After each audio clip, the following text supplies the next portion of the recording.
G'day everyone, I am BlueBlaze, and the second DLC for Sonic Frontiers has been out for a good amount of time now. Therefore, as I have done with anything previously on this game, I thought I would discuss it. With that out of the way, here are my thoughts on Sonic Frontiers DLC 2. I think the first thing I'll go over is the main downside for this update, and that is the pop-in has not been fixed, even though we're into the second DLC and this was a problem before the game released. It hasn't been fixed, which is somewhat frustrating, and it gets even more frustrating later with the new Coco challenges, because sometimes the new Coco will be up on a platform completely separated from where the beginning point of the challenge is to get to those Coco, and you can't see where it is a lot of the time. Like, especially if it's off an edge, you can't see where it is, and it's such a nuisance because you'll be running around for ages looking for where to get up to this one Coco, and all you have to do is go towards this specific point and then all of a sudden pop like 3 meters in front of you. It is such a pain. I wish they would fix it. Oh well, that is the negative. However, that's been a negative since the game came out. Although moving on to some of the good smaller things, in this section I guess I'll be covering the new little things like music. This is some new music, little quality of life things, and what was the other thing? Birthday stuff. And the birthday stuff, I guess I'll start with that. The birthday stuff is pretty neat. I'm not terribly fond on how much it fills up the screen, however I think it's a neat little thing if you choose to do it. Same with the birthday costume, I kind of like it. It's pretty funny. Overall, and I do like how the world goes birthday-ish as well. I kind of wish you could set the world and the HUD separately to go birthday-esque. However, like, oh well, it's fun. It's a fun little thing. I am going to have it turned off most of the time though, because as I was sort of saying, it covers too much of the screen for me personally. The new music in the game that you can collect, I don't know if I simply missed 2 before or not. However, Secret Ring, 7 Rings in Hand and Night of the Wind I found this time. Again, whether I missed them or not previously, I don't know, or if they actually added them in. If they did actually add them in, I don't know why they weren't there to start with, and I don't know why With Me is not there. Anyway, apart from that, yeah, the other new music, I guess, is all the island soundtracks, which is a pretty neat addition. I like that you can pick whatever one you want and listen to it, opposed to having like the final one that you always have to have once you unlock it type thing. And the last thing for this section was like the little quality of life stuff. Mainly the fact that you can now see your completion rates on one of the screens. When you go into switch maps, you can see how much you've completed of each map, which I think is amazing and something I wanted there to begin with, because it was really difficult to follow how much I had done. On the topic of completion though, I found out that I hadn't got some of the memory tokens previously. In saying that though, I'm pretty sure there's an achievement for it. I've had all the achievements, and if there is an achievement for it, it means I did it. Another thing with the completion is some of the boss battles I had to go redo because it said I hadn't done them. However, I'm pretty sure there's an achievement for that as well. I may be wrong. However, I'm pretty sure there is. And as I was saying, I've got all the achievements, and I'm pretty darn sure I went and did all the boss battles. Other than that though, yeah, no, it's really nice to be able to see how much you've completed each of the islands and get a little crown next to it when you finish it. I think that is pretty fun. Moving on to one of the new big features of this update, I guess, is the time challenges. Little points on the ground, you can go do your side loop around them, and it'll start this quick time challenge where you have to basically keep performing, not necessarily combos, have like a chain of different actions to build up points, and to get 100% completion you have to get S ranks on it. I quite enjoyed these somewhat, I think. I think originally, like on the first island, I think they're actually hardest on the first island because there's not as much to do. A lot of the points come from simply there's a lot of obstacles around us on Frontiers, like random grind rails, springs, hoops and all that sort of thing, and a lot of your points will come from there once you reach like a 256 multiplier, which you get by collecting orbs or doing tricks and other actions, basically any action except for normally walking, like boosting even starts to do all that sort of stuff. However, yeah, no, I think the first island I struggled with a fair amount for some reason, and then every other island afterwards I didn't have that much of a problem really. I think areas may have struggled in a little bit at one point. However, yeah, no, I found them really simple. I think it's because on the later islands, simply you'll run around and you'll end up doing some sort of little obstacle course, like without even trying. Where on the first island, you have to like specifically go try and track down these obstacle courses. I remember I ended up using this one section in the map basically for like 3 or 4 of the different time challenges, because it was probably the most filled part on the first island with different obstacles that I could go across and get my points up.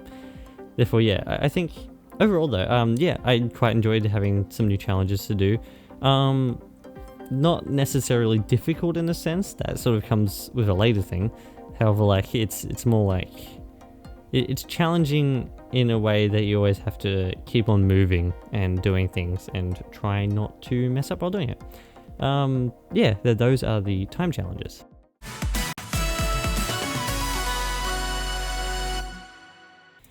This is probably the biggest thing that ended up being in the update for me. I didn't think it was going to be.